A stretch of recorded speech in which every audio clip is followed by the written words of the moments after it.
All right, first bout of the evening, and there are some names in sports that get instant respect. If you're talking about hockey and you say the name Suter, everyone knows the lineage. When you're talking about MMA and you say Wanderley, people know that as well. As Next Gabriel up, his Wanderley into the cage, making Edwin his debut, Laureani. fighting for Rufus Sport. As the guy sitting next to me knows a little something about Rufus Sport. We welcome in Gerald Mearshart, GM3 is with us. And Gerald, what can you tell us about young Gabriel? Rich Gabriel is much like his father, very, very skilled on the ground, and I'm really excited to see the young shark come into the deep waters tonight and show us what he's got.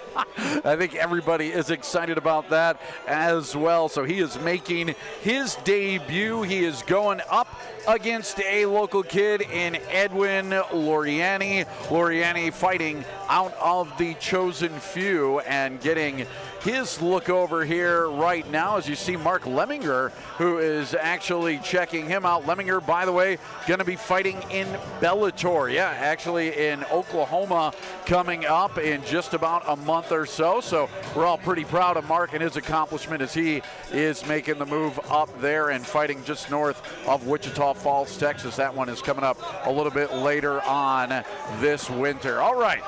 Laureani's in there. Wanderley's in there. Let's go up to Chris. Our first bout of the evening is an amateur featherweight contest scheduled for 3 rounds. Introducing first this man, fighting out of the TNT red corner. He weighed in at 145 pounds, standing in at 5 foot 11 inches tall.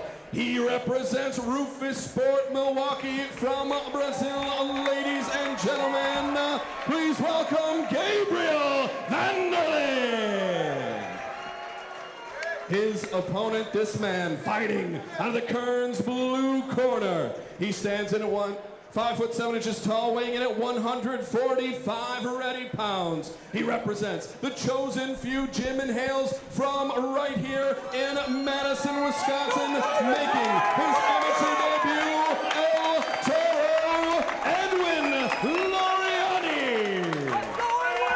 Laureani and Wanderley, El Toro versus the Shark. That is our first matchup of the night, and an intriguing matchup as well. As you see, Paul Felder is here as he is in the corner. For Wanderley, we got Lemminger, who we talked about, Mark Lemminger there. We also have Alex Gilpin, Dante Sciro in the corner of Edwin Laureani. This is an interesting matchup right out of the chute, and a good front kick started by the Shark, and now he's going to go straight to the back. This is going to be over quick. He's almost underneath that chin.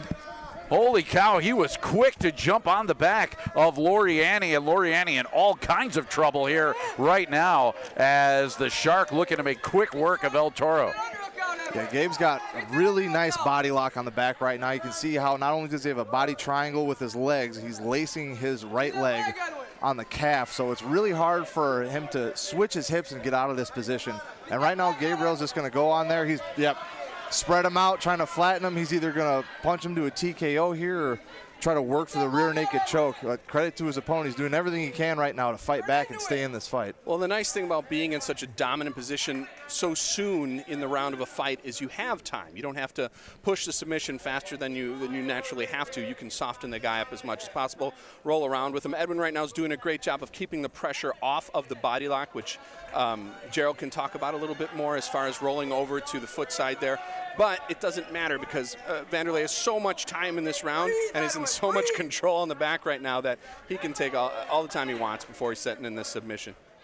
Yeah, that's right, Chris. And now you see he's back to the knee side. So as Chris was saying before, you want to be on the side where the lock is. So where Gabriel's foot is meeting the back of his knee, it's going to take a little bit of the pressure off. But in this instance, Gabriel is the taller, longer fighter. So even being on the quote-unquote correct side is only going to release a little bit of the pressure. And now we see here Gabriel switch to lace it through the other side. He wants to stay on top, pepper him up a little bit. And sometimes in these positions, it's best to let them give you a submission rather than hunt for it.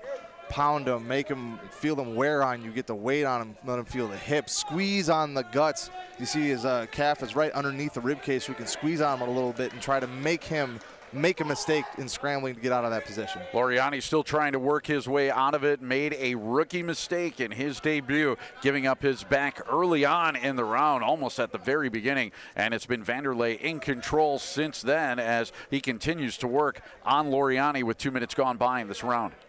And if you saw, folks at home, at all, a little bit about what Tom, our referee, did, you saw him walk over and swipe the hand away. What you can't do in amateur or professional mixed martial arts is hook on to a glove to prevent something from happening, whether it's a lock or we got an armbar coming up. And trying to get that in, and he's got it. Laureani in all kinds of trouble, just trying to get out of the tap out here as the armbar will end it, and a victorious start to an MMA journey for the Shark. Gabriel Wanderley victorious in his debut. We will come back, get the official word from Chris Garrity right after this on TVW.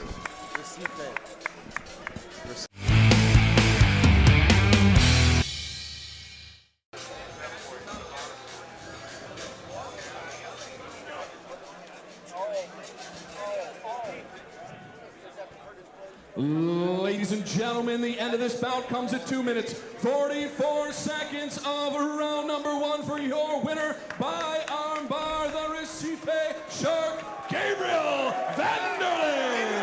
A victorious start again for Wanderley. His arm is raised in victory, and a well-deserved win at that for Wanderley, who looks very well-schooled, and why not? As a volunteer coach from the University of North Florida, he is schooled and did a job on Edwin Laureani. All right, one fight is in the books. Next one coming up, we will go to 165 next. It is Curdy and Connor coming up on Chosen Few Fighting Championships number 18 on TVW.